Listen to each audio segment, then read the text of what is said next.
Today is our first episode of Critical Sit. Critical Sit is where I play a game for quite a bit of time and then give my impressions on it and also give my criticisms of it. This is Song of Myrne. It is $2.49 on Desura. They are trying to get on Steam Greenlight, as you can see in the corner.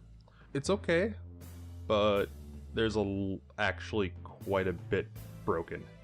And I can't demonstrate one of them. One of them is when you load up the game. This is made in Unity 3D. If you're familiar with the Unity launcher, it allows you to choose from a list of resolutions. If you choose anything pretty much lower than 720p, all of the UI elements do not scale and they crash into each other, and the game... I don't know if the game is unplayable, but I couldn't actually start a game because the menu was so screwed up I couldn't actually do anything. So there's that. So you have to be in at least, I would say, 720p. I mean, there's a huge list of resolutions, but a lot of them are unusable. The other thing is actually brought to my attention loading it up right before recording is that there's a multiplayer. This is an RPG. An old school style RPG. So, multiplayer. There's Score the Cube and Deathmatch.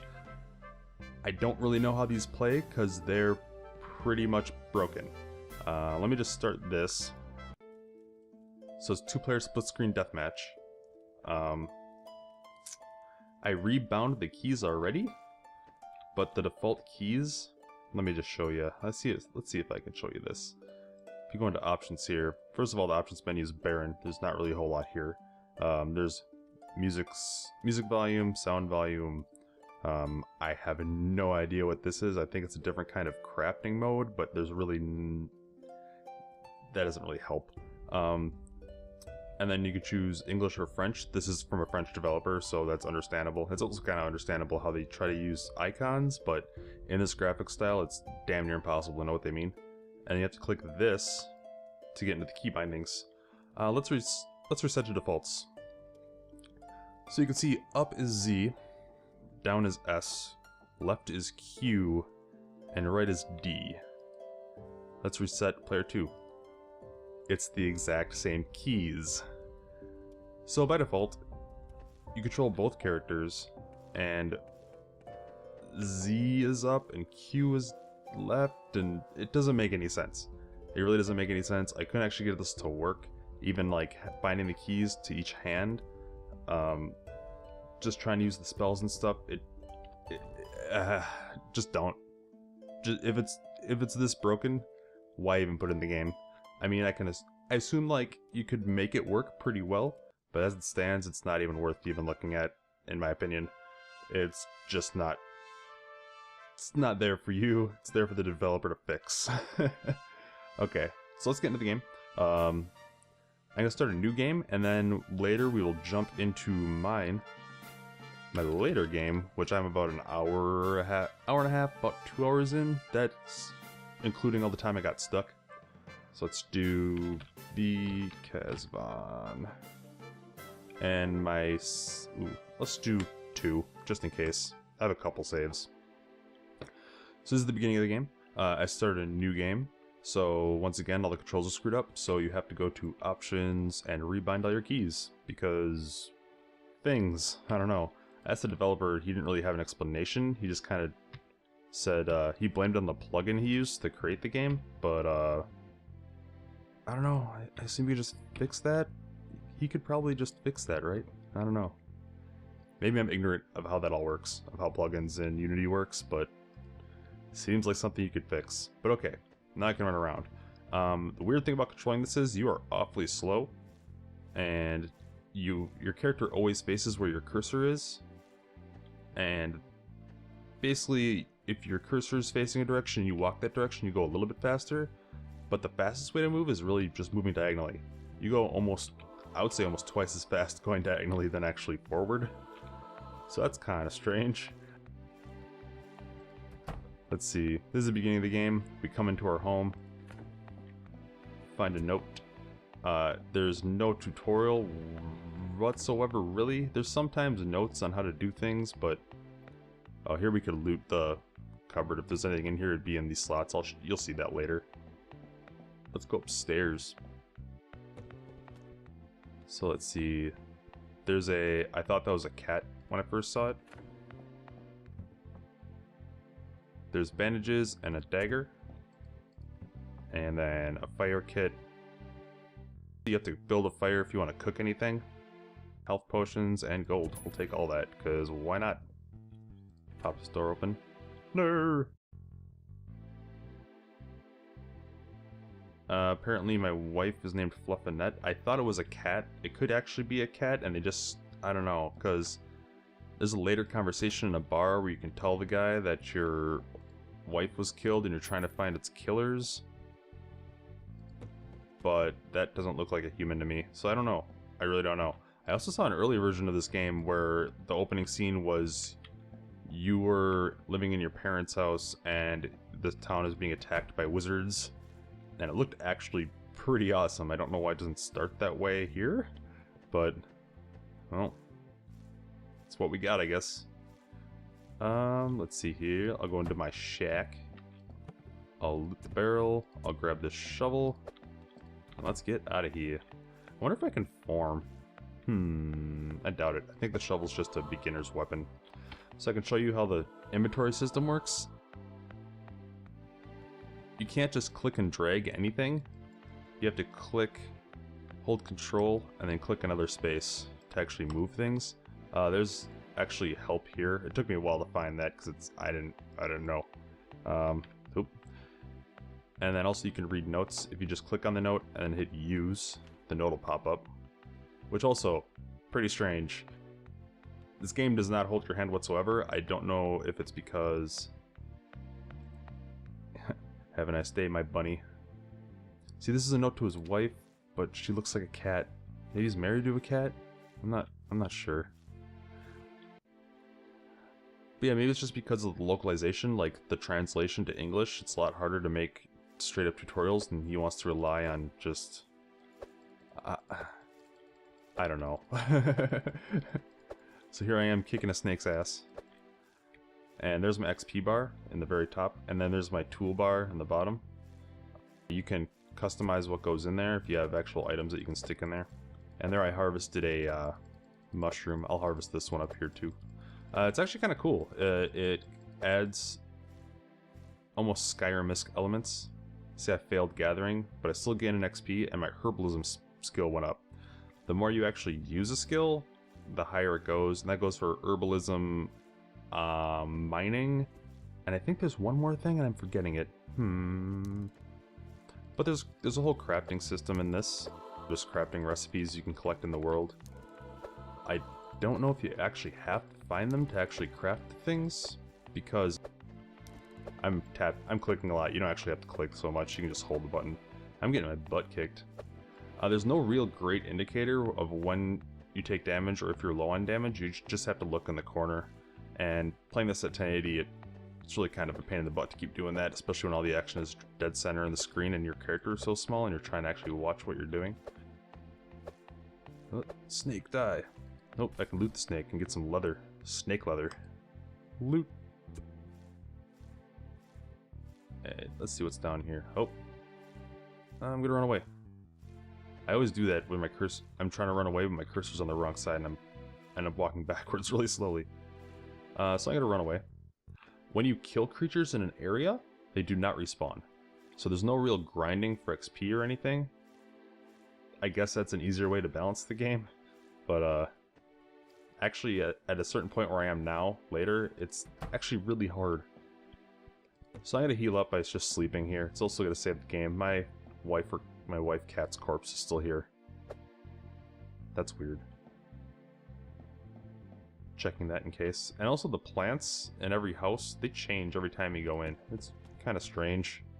I can cook things here if I want, I believe, but I don't really want to. Let me put my health stuff in my toolbar. So I think I just... Yeah, there we go. You have to do the control click for that too. I have... Might as well equip my dagger if I can. So you can't control click for that, you have to shift click on it to equip things. And shift click on that to equip that.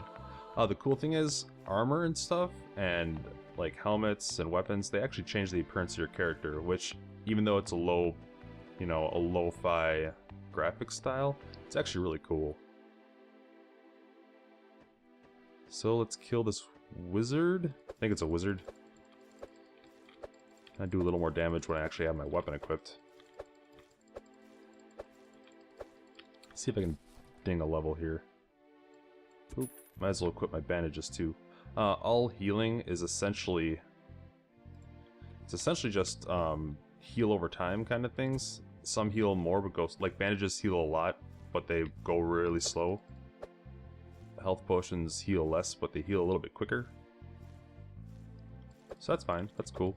I mean, I really like this combat style. If we're going to make an RPG and it's going to be an action RPG, this is okay. It's not bad. It actually reminds me a lot of Realm of the Mad God. Except, you know, not massively multiplayer. Even the graphic style is pretty reminiscent of that too.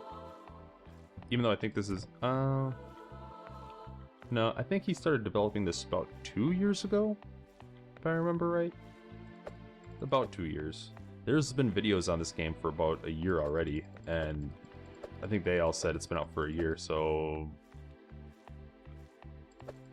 You know, doing the quick math, I assume it's 2 years. And there we go, I leveled up. So leveling in this game is kind of weird. It actually doesn't give you like an indicator that you're ready to level up anywhere besides the fact that your number went up and that little ding happens. So you hit C for your character sheet, and you have 1 point.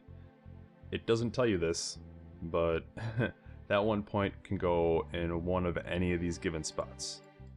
So I can either get 5 more life, 5 mana, I don't have any mana right now, 5 energy, 1 more intelligence, 1 more willpower, 1 more strength, 1 more dex, you know, just one of any of the stats, and then also, or I can use the point to gain a new ability, which in my later character I don't have any cool abilities because I didn't realize that. I ended up just getting more mana, which was kind of dumb, I guess, but there's really no way for me to tell.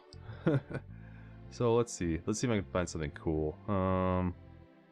That costs 9 energy, I don't have any energy. So these all get yellow's energy. So might as well get the stun. Let's see. Yeah, I'll get the rush. Can I learn it? Let's click that. Yeah, I have to click the little learn. And then to equip that, there we go. I have to click on the skill and control click it to put it there. Yeah, the whole UI is just kind of really clumsy. Definitely could do some tightening up on that. But I mean, all in all, this is a $2.50 game on Desura, and I assume once it gets on Greenlight and on Steam, it'll probably either be maintain price parity with that, or maybe even be cheaper. Which, from what I played so far, it's not a small game. It's actually pretty cool when you actually get to the main town, and hopefully I can show you that. And I actually can in my later game, because from what I can tell, the game is centralized around just the one main town. I can't actually verify that because no one else has posted anything like walkthroughs or anything like that. And even if they did, I kind of wouldn't trust them because this game has changed a lot since it's been like kind of out and about.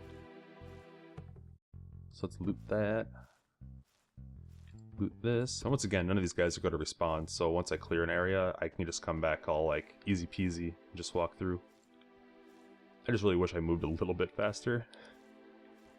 And you can move faster, like I said, you can move a lot faster going in a diagonal, but then I'm not going where I have to go. There we go. Book it, man. To the town. Alright, so this is the first town. It is a Namek. And like mushrooms and these rocks, I can't mine these right away. I have to find the pickaxe, which I think you find in the dungeon. You can just basically those you can farm because they respawn and they're random. I would like to rent a room, please. 4 gold. Yes. There is branching dialogue, but I don't think it actually affects anything because you can always go back and just redo the old ones. From what I've seen so far, anyway. And here's a guy. He kind of gives you the story. He basically keeps telling you to go into the main dungeon. and I don't really want to ruin that for you, but I do want to show you around the town. One of the things I think is really cool is it's kind of a throwback to Diablo, where if you remember in the first Diablo, one of the first missions you could get is the fountain is tainted, but in this case the river's tainted and the fountain's okay. So I think that's kind of funny. This is a mysterious house that's locked. You eventually find a key to it, and there's a bunch of notes in there giving you lore, and then in the back of the house there's another locked safe, and you don't have the key to that, so I have to find that still in my later game. So let me, I'm gonna pop into my later game and just show you where I'm at there. Alright, so here we are, a little bit further. I'm level 3 now. Leveling in this game is really slow, because how the enemies don't respawn, there's really no way to get XP beyond just progressing in the actual world. And it's been slow going, because got stuck a few times. Just getting into the first dungeon is kind of hard. There's no real way to actually just divine it. Like I said, you gotta find these notes and they tell you how to do things. I think this is... yeah. The entrance is at hand, but cannot open this damn gate. It has probably something to do with the riddle. 2 and 2 makes 4, a last one, and I'll open up. That has to do with the puzzle to get into the first dungeon. That doesn't help at all. At all. It really doesn't. So I just want to show off this puzzle. These are runes. When you step on them, they activate. And I actually have to do this to... let's see, I forget how to do this. You have to do this to progress. Wonder if I can cheese this like I did last time. There we go. And here we get the sickle. Yes, the sickle, the pickaxe, and there's some other items where there's only one. They're not consumable, and they just help you actually progress in the world. It's kind of like Zelda, but that's all you have to do to get that. There's no like huge overall arcing temple or anything. It's just kind of like, oh, you have to get through here. Actually, yeah, I'll just show you right here. You have to get through here, you have to find out how to get through here, and it's literally just like a screen down. It's not too epic. So I actually haven't been here yet. I actually got herbalism for that, so that's good. Oh, here's a big monster. Alright, well I don't have any arrows. I remember I ran out of arrows. These are trap triggers, I believe? Yep, they are, but they hurt him. So maybe... oh, I see what I have to do here. Okay, I gotta eat one of my potions. Maybe I could just set him on fire. Oh, I killed myself. If you... how did he gain XP? That doesn't make any sense to me. But yeah, that's pretty cool. It's like a puzzle boss. That's the first time I've seen that. All the other bosses I've seen have just been straight up fights. And you can cheese them pretty easy if you just like hide in a doorway. They're pretty tough, because, once again, can't level up too quick. But yeah, let me show you some crafting stuff. Basically, let's see, what was I going to craft for you guys? I forgot. First of all, if you come to the fountain, and you have any empty vials, you can just fill up on fresh water for free, which is good. And then you can come to the alchemist's house and go to the alchemy table. Use this table. You can buy stuff from him if you want, but why would you? And you can use a mushroom. This is a recipe I found. Use a mushroom and clean water, and that gives you a health potion. I don't know if you can actually put multiple. I think you can only do one at a time, which is kind of annoying. But I guess it's okay. I mean, like I said, the UI in this is not polished at all. But yeah, you can buy things. I think if you stand next to them, you can sell things. So I know you can sell things in this game, and I've done it a few times, but yeah, now it's grayed out. It's kind of I don't really understand what happens, because some shops I can successfully sell things, and some shops it's just freaking impossible to sell anything, and I don't really understand how that works out. So far, I've actually been having a lot of fun with this game. I mean, it reminds me of old school RPGs, especially with the whole, if you remember Final Fantasy, where the localization wasn't that great, and you basically had to figure out what they meant by what they were saying, even though it didn't make any sense at all. I don't know if I want to show this off. I will. Because you basically had to divine what they mean by what they're saying, and that's basically the same thing here, is nothing's clearly laid out for you, and it actually adds to the mystery a little bit, and I kind of dig that. Let me see if I can kill this monster, and then we can end this. We can end this once and for all. I think I could have bought arrows too, but arrows do a lot less damage than the sword, and it seems I can just use the traps to my advantage here. Man, that guy hurts. Everything hurts so much. And it's really hard to tell when you get hit, like I said before. And it seems those traps... yeah, I just got annihilated. Okay, well... hopefully from this video you can decide whether or not you feel this game is worth your $2.50. If you think it's pretty cool, I would go ahead and vote for it on Steam Greenlight. I know I'm probably going to. I mean, it doesn't cost anything to vote, you know? And maybe he'll continue improving it. I hope he does, because it's a really cool premise. The story is actually pretty neat. It's pretty scarce, and it's pretty snarky. Like, there's no deep characters that you meet or anything. It's more like, hey, go talk to that wizard, and that wizard's like, oh, I'm a wizard, let me teach you a spell. It's not like, go quest and get me the crystal key, and then go to... it's more like, yo, I'm a wizard, I'm gonna teach you stuff. And I kind of dig that. It's really simple, it's really stripped down, and it's actually pretty cool. Kind of like it. I'll probably keep playing it, actually. I find myself, I've had this for a few days, and I find myself just coming back to it, just for the heck of it. Even though I haven't gotten that far, and I haven't progressed that much, I think it's pretty cool. It's hard. I like hard games. But yeah, I think that's gonna do it. So yeah, if you like it, there is a demo, and it will be in the link in the description. Otherwise, it is on Desura, and thank you for watching.